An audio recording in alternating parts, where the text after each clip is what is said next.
have the ideas to get in here quickly. They do, though. They're pouncing off on the top side of this cave. You can already see the arrows coming in. Yes, they're starting to fire upon this, and no mats. The situation has been reversed since last game.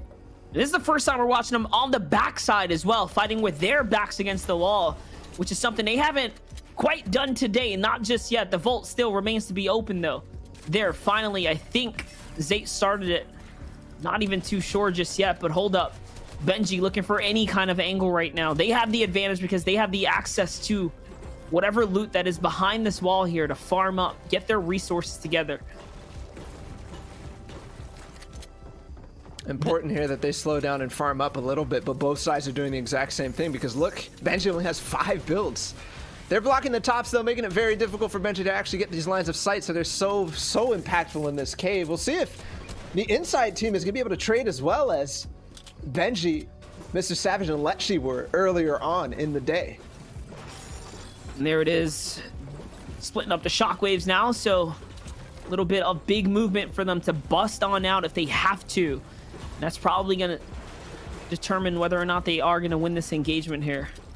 Let's take a look, though. They have no reason to be too, you know, quick, right? They're too hasty. They don't have to move. They can actually hold this Volt out. Like, they're kind of chilling here with the shockwaves and whatnot.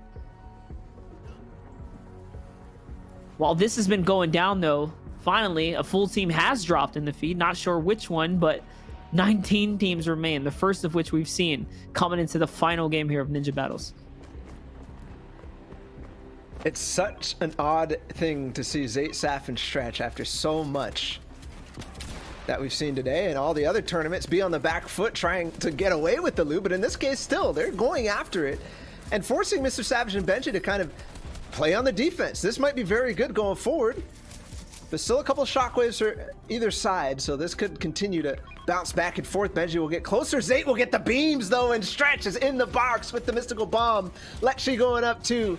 The spread for Zate, Saf, and Stretch is so strong that they get the massive AR spray from so many different angles. Stretch is definitely in a rough spot, but he gets the nice shot on the Letchi. With a common charge shotgun from that far, is managing to put down some serious damage. Now it's looking to ending up being vulnerable at some point. If you go into this porta potty from the other side, you'll stay in there forever. Here's the thing too, if they get this third elimination, or when they get it, I should say, they're only 3 points away from first place at that point. It's a very good point. There he goes out the back. Stretch is charging up the common charge, and yes. So there you go. You called it.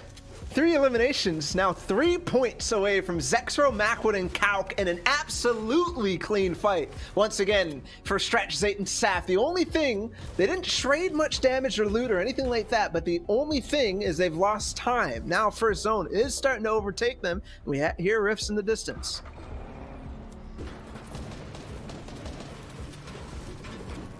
Trying to figure out who's on the other side of this wall now. That's pressuring back Zypha, Nosh, and Jared here. There it is. Oh, there's questions answered. Oh, it's a big, that would have been a big knock for them too. He's actually gonna get the revive off onto Acorn. Acorn's gonna pick back up. Yep. Because we saw the position of Arkham, Clicks, and Ninja. It was way up north, even on the outside of Weeping Wood, so it must be still somewhere in that vicinity. Although they did have the truck, so in any case, things are slowing down. A reminder: Kauk, Macwood, and Zexro, 40 points right now. Zate, Stretch, and Saf, they started the game with 34, but pushed themselves up to 37. 3 points away.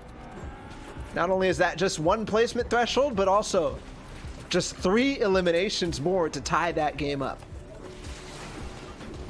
Another important team sitting right on top of this entire squad. Keys, Blake, and Cease are the ones that claim the ultimate top of the Slurpy Swamp right now. I know we're just tuned in with Nosh and Zypha's perspective, but no, actually I was wrong. Looks like things have changed here as Bucky, Creo, and Kanata are the ones all the way up, and Keys and Crew have gone back down. Yes, look, they're just chilling in that mid section. The only team in this kerfuffle here at Slurpy Swamps over the smokestacks that isn't necessarily a contender for that top spot is Bucky, Creo, and Commandment. Or, I keep saying Commandment. Kanata. They also spend a lot. Should be fine though. That's really all it comes down to, right? Get in that fourth zone so you don't have to risk moving then onwards and see where half and half out takes you. What also was they were moving over to... Oh, they brought them down. This is Xset. This is a team in third place right now. And they do take out Acorn. But is he going to be able to get picked up one more time? There's Flopper in this box. They don't want to let rid of those. And I think they do maintain the space. Yes. And this is a massive frag for Knight, who needs the siphon right now to get his shield back up. I don't see Acorn in sight. Where did he go? Was he picked up? He's getting picked up again. He's going to get picked up again. Team Solo Gamers, the guys right in front of him, that's TSM, Zexro, Macwood, and Kauk. But on high ground, on the south side of this, Zate, who picks up Coop just now, is on height once again. Every time they've made it to endgame, they're in this position in 5th zone. Stretch, Saf, and Zate are starting to fire off with the gauntlets and the mystical bomb. This is their tournament to win at this point. They have everything in their favor. Will they be able to hold it out? That is the question. We've seen them make the big mistake once already tonight. Didn't let it happen the second time around.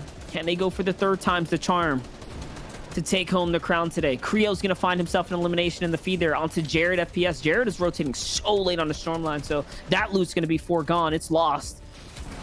No refresher for them. Zone's going to pop straight north now, too. This is a interesting one because it's not going through any old builds. Everyone's going to have to build fresh here now. Straight out into the open and possibly up terrain. There was no teams up on that north side at all, pretty much, except for Scoped High Sky and Crew. Miro versus 2K and Day in an engagement down against Scented Edgy and everybody else. Stretch finds a team to start firing upon. They're not too far away from Xset. And this guy right here, Calc, Zexro, and Macwood. It also is going to be slight elevation up. Oh, big problem here that they have to solve. And they're ready for it. They're trying to get the triple spray because they know 211 below, and they didn't get anything from that.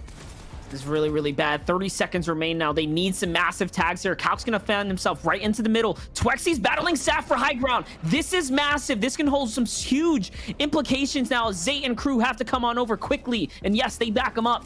High ground is safe for now. Twexy nearly ruined that entire thing. Look how low he got Saf for a second there. Cracked into his shield, cracked into his HP just a little bit there. It was looking like it could have been all over for a second. 1,600 damage above the Storm Surge threshold. And in 5 seconds, Calc, Zexro, and Macwood are going to have to figure it out and find themselves some massive tags. And they're not too far down below, not even far away from second height at all. It's Bizzle, Doves, and Mega who are there. That's scary, but they are going to start to crash pad across. Yes, both teams get away, but still second height for both of them too. No. Storm Surge is now active, but they get above at the last second, 155. Macwood just takes a couple of ticks, but Zexro goes down in the process, but with his life, he at least gives a little bit of breathing room to Macwood and Calc. They're still in it. They're still alive, still accruing what could be placement points that are gonna get given out soon. 14 players still up. Big shots coming in. No, the guard was left down. This is getting closer and closer now. Safto finding eliminations onto Eclipse there. Remember, they needed those elims. This is getting closer and closer to being from first. And yes, they have it. One more elim. One more elim will tie it up. One more, but still the victory royales. There was 2 for Zexro and Calc. There's another one. They've tied up the game. Now they've just got to close it out. And already with the elims that they've got, I think they're going to continue. Nobody challenging height. Nobody threatening the reign of Saf, Zate, and Stretch. We thought had no chance in this tournament the way they were playing Doom's Domain. Calc is down. That means it's all left to Macwood. And he's down 2 to Twexy. There you guys have it. This is going to be what is the victory run now for Saf on high ground here. Xset's still up. Xset's still up. Xset could possibly still do this, but the elims, you have to think, it's just getting it further and further now. 8 eliminations for high ground hold here.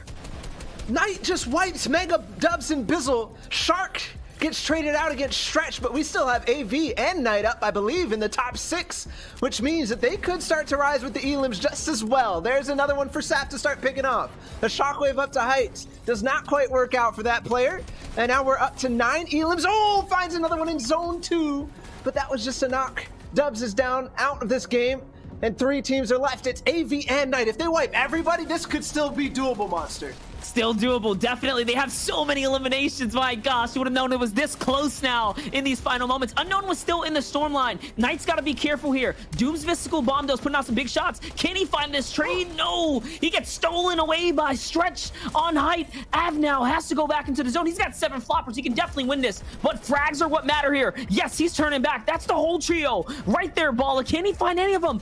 He didn't even tag him once. No, not a single time. He's going to have to pull out this AR and do work. These floppers aren't going to just cut it. They think he's on height. They think he's on height. There we go. Shockwave forward. No. One more flopper. Yes. One more flopper again, and he'll shockwave them all out to height, potentially. Did it land? Yes. AV. Saf is still in, though, and they're starting to chase after him. No more floppers now, too. And the Siphon will back AV. An opportunity, but no. And Stretch won by, but what a day. 57 points at the top against AV Rogue Shark and Knight in second place. Count, Macwood, and Zexo right behind them. This was close all the way until the end. So impressive to do that as well, with 2 games, like, honestly being thrown out the window. They still had that little bit of buffer there.